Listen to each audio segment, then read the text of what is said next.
Hey guys, welcome to the French Girl's Guide to Food. I'm Olivia Saez, and today I'm making rillettes.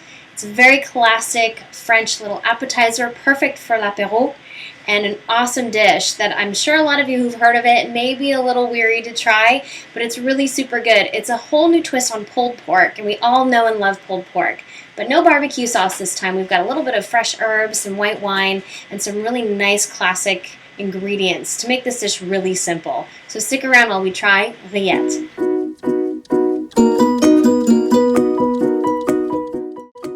Okay, so let's assemble our ingredients for our rillette. The first ingredient we'll need is a pork tenderloin. We'll need about a pound of that. You can find it in any supermarket or Costco or a store like that. And all you'll need to do is just place it in your crock pot. So if you have a crock pot that's super small and you need to do a little bit less, you can definitely half this recipe. After our pork, our main ingredient, we'll need sliced pork belly, and it's salted, and it's much more salty than actual bacon is, so you can't really substitute the two.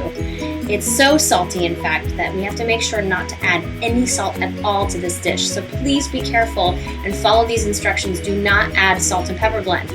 So after our salt pork belly, we'll need about a half a teaspoon of straight black pepper. And as I said before, we're not doing salt and pepper blend, you guys, just the black pepper. I can't stress enough because otherwise it's going to be really gross, and I hate over salted dishes.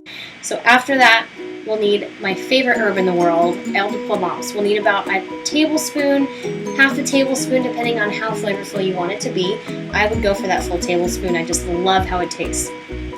Finally, we need a little bit of moisture in this dish, so I've got a half a cup of white wine. You can use any kind of white wine you like. Pinot Grigio is pretty good for me for this one. It has a little bit more body to it. Chardonnay is great as well. And then last, we'll need a cup of water. Just straight water, doesn't matter if it's hot or cold. We'll pour this into our dish and allow all the flavors to melt together.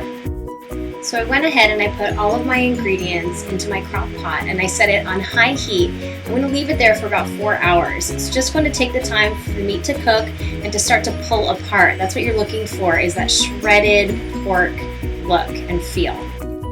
So I already have my rillette prepared. With my tongs, I'm going to put it in a glass bowl.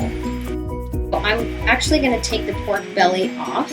To pull this pork here, I'm actually going to take 2 forks. You can actually do it with your fingers as well, which if it's cool enough, I would definitely recommend, but it just will pull apart super easily.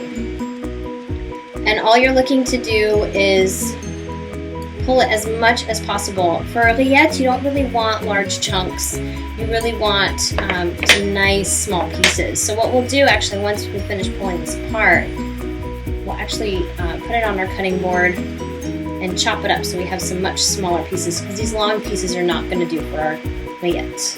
Okay, so we are pretty decently pulled here. We've got some bigger chunks that we'll take care of once we're done. But I'll go ahead and take the pork out, put it on my cutting board, and I'm just going to go ahead and chop everything up. And I'm just going to go ahead and do a bunch of cuts. Don't have any special techniques or any fancy way of cutting. Come on guys, you're not professional chefs, you're real home cooks. Nobody can expect you to chop anything in a fancy way or in proper technique. No one's judging you.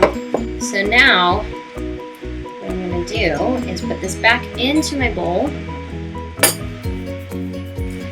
Okay. We have quite a bit here, so we may actually have enough to make 2 jars. And I'm actually now going to take that pork belly that we didn't put into our dish, and I'm going to chop that up as well. And the reason why I'm chopping this up is because I do want to keep some of the fat, and I do want to keep some of the flavor of the salt pork. The fat especially. So we're going to do the same thing with our knife. We're just going to chop, and again, as much as you don't need to worry about technique, it's important to curl your fingers under and use the blade against your knuckles, not your fingertips. That's how you lose them. So we'll just keep the blade close to the board, chop this up. If you feel like you want to use a food processor like Cuisinart's mini food processor, by all means use something like that. That can help you. I don't always use things like that because it's just more dishes to wash. I don't have the luxury of a dishwasher in my small space. Salt pork in there. Right. Now we'll just mix this up lightly And the last thing I'm going to do here is take some of this juice that we have left. Not too much of it, just a little bit. I'm going to go ahead and pour it right in. And the reason why I'm pouring this in is so that my pork isn't too dry, because once it gets into the jar, it's going to get super dry, and we want to be able to spread it. We want to be able to have a little bit of the fat to help us spread it around. And we'll add a little bit of the juice, little by little, maybe about a tablespoon at a time, just to make sure that we don't have any liquid at the bottom of our pan. We're not looking for liquid, we're looking just for the meat to soak it right up. This is perfect, and this is actually going to dry up a little bit. So now I'm going to take this and put this in my nice hot jar. So now what we'll do is we'll take our rillettes and we will pack it in our jar.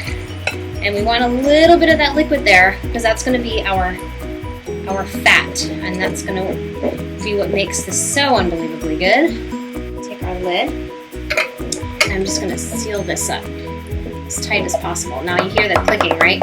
Well, as this cools, it's actually going to not do that anymore. So I'm going to go ahead and make sure I have this all nice and wiped down and stick it in my fridge. You're going to leave this in your refrigerator for a good 24 hours. You really want all the flavors to sort of mold and congeal and become just one in the jar. So leave this for a good 24 hours. Try not to sneak a peek before. And I bet you, if you sneak a peek of this now, you'll realize how good this actually is. Oh my gosh. The salt quantity is perfect. I'm telling you, any more and it would have not been good. So this is going to be perfect when you spread it on toast. Really good for an appetizer. Awesome with those little mini pickles called cornichons. If you can pick some up, some olives, maybe a little piece of cheese. Really amazing little appetizer. So enjoy this, and I want to hear about your adventures with rillettes. If you've tried it, if you've made it, if you tried this recipe. So leave your comments below. I can't wait to hear from all of you, and I hope you've subscribed to my channel for more coming up this month on the French Girl's Guide to Food. Thanks for watching. À votre santé.